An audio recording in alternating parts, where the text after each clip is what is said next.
everyone, welcome into my living room. My name is Katie, I'm the head of training over at Fly and Flow London, and you're probably watching me on IGTV. For today, I'm just going to demonstrate a couple of exercises that you can do at home if you don't have a kettlebell or a dumbbell. So I just got on display my kettlebell just behind me here, and I'm just going to give you a quick inspiration on how to make your own weight at home. So I have loaded into a lovely cooking dish some of my old university books, which still have all my notes in it. Great. We've got some dance kinesiology and dance in the 20th century. And I've just loaded them into a tray that has two handles at either side.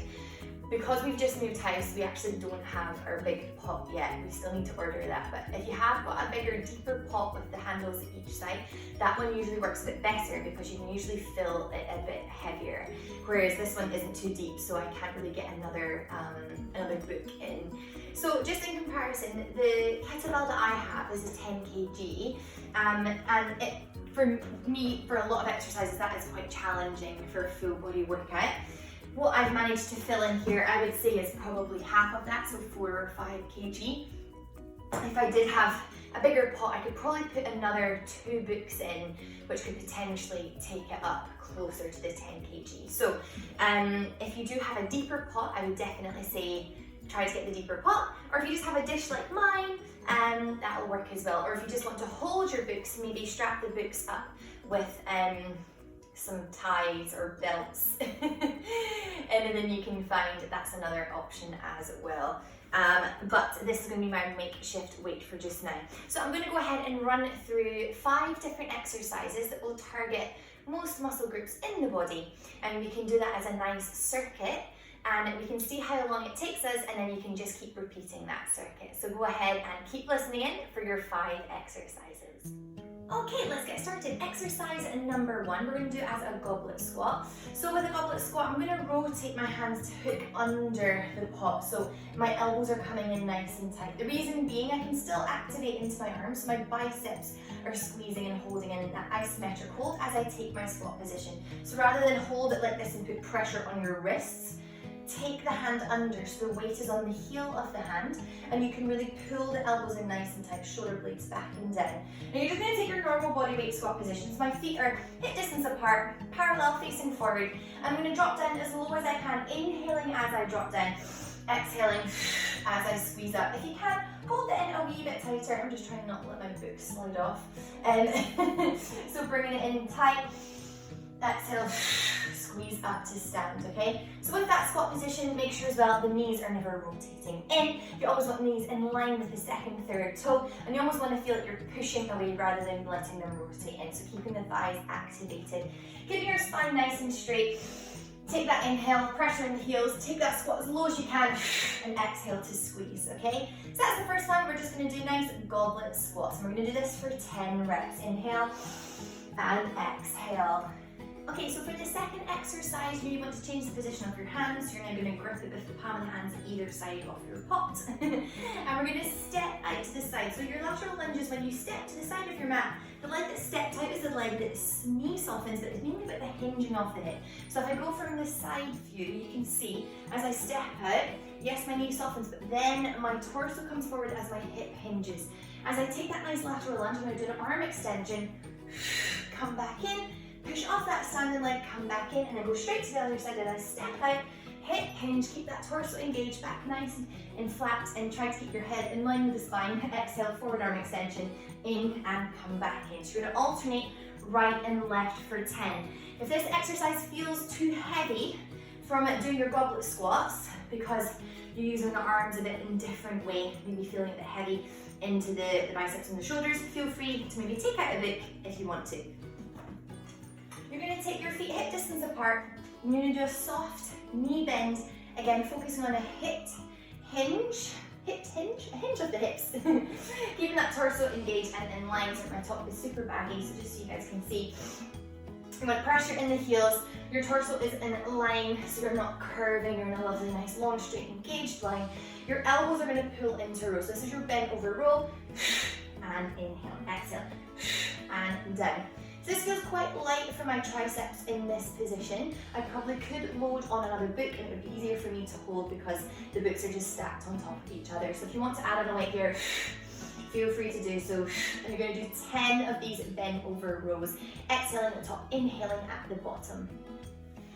Okay, so for exercise number 4, you're going to bring yourself down onto the floor and you're actually going to change the position quite similar to when we did your goblet squats. The heel of the hand comes under that handle. Bring it round into the chest. Now, if your hamstrings are super tight, you're more than welcome to do this exercise with your knees a little bit soft. If you can, try to go with straight legs, but make sure that you're sitting right on top of your sits bones. Those are the two little bony parts when you feel you sit on a hard surface. You can feel them if you wiggle around. Make sure as you're doing this that you're not curving into the lower back, into the thoracic as well. If that is happening, it's maybe because you're a bit tight on the legs and you need to think about softening them to allow yourself to bring it back up again. We're going to do overhead presses here, guys. So taking that books overhead, do not let them fall and hit you on the head. Exhale and control back down. Exhale and control back down the whole time, keeping your alignment stacked on top of the hips. This will be working the core, but it will be working into the shoulders and the rest of the arm at the same time. So you're going to do this for 10 times, exhaling at the top, inhaling at the bottom. Good. Now for your final exercise, you're going to keep a pretty similar position to when we did those arm extensions. So palm of hands are gripping to the side. I'm just holding my thumb on top of my books because my pot isn't deep enough. And I'm going to go ahead and come into some Russian twists. So you're pretty much from that last position where we're sitting on the sits bones. I want you to now just keep your knees soft, heels are on the floor. I want you to roll back maybe about 20%, getting into that lower back C curve shape. And I want your knees to come in a bit tighter and squeeze them in tight. And we're going to take that nice twist. Keep your arms lengthened just in front of you. Using the whole upper body, you twist from that thoracic, get into those obliques. Inhale up and over. Exhale, squeeze. And you're going to twist with a Russian twist for 10, alternating right and left. If you do want a challenge, you take the legs off the ground.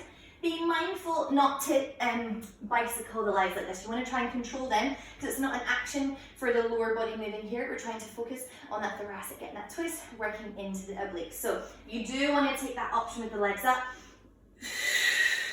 Make sure those legs stay nice and still. And you're just going to alternate for 10. Okay, now that I've demonstrated your 5 exercises, you're going to go ahead and do the first round with me. I'm going to get my timer on, and we're just going to see how long it takes us to do that round. Let's go and grab your weight in 3, 2, and in 1. So we're starting off with your goblet squats. Take that weight, place it around, tuck it in nice and tight into the heel of the hand. Into your squat, inhale down. Squeeze for 3, for 4, for 5, 7, 8, 9, and 10. Good. Okay, so we're moving to the next exercise. Palm of the hand is going to face squeezing in on your weight. Go sideways on your mat, stepping up. Softly bend hip hinge arm extension. Here we go for 1.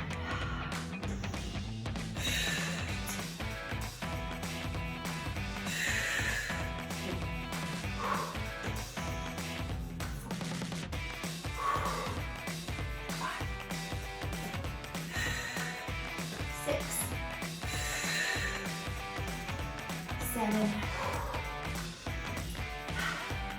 8, nine, and 10. Good. Okay, so we're going to go ahead and bring it into parallel position again. Fingertips are going to be gripping on, softening bend, hinge at the hips, take your spine nice and flat into your nice rows.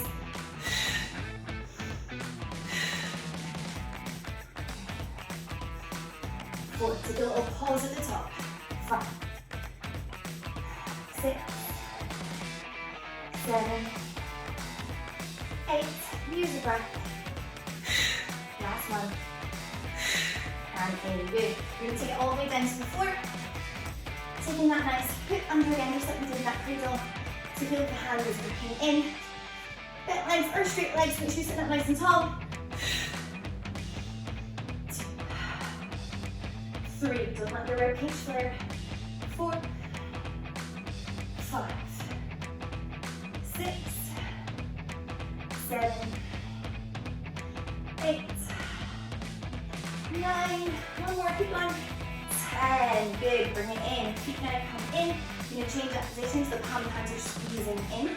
I'm going to go ahead and get my knees, squeeze them nice and tight, roll down, extend the arms, and let's go for those twists. 1, 2, 3, 4,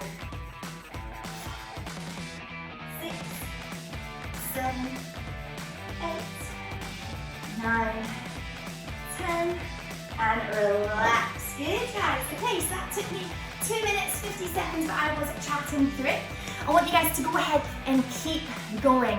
You're gonna maybe do this for another 10 minutes and see how many rounds you can get done. So keep going guys, and comment in the comments box after to let me know how many rounds you got done and how you're feeling. Good luck.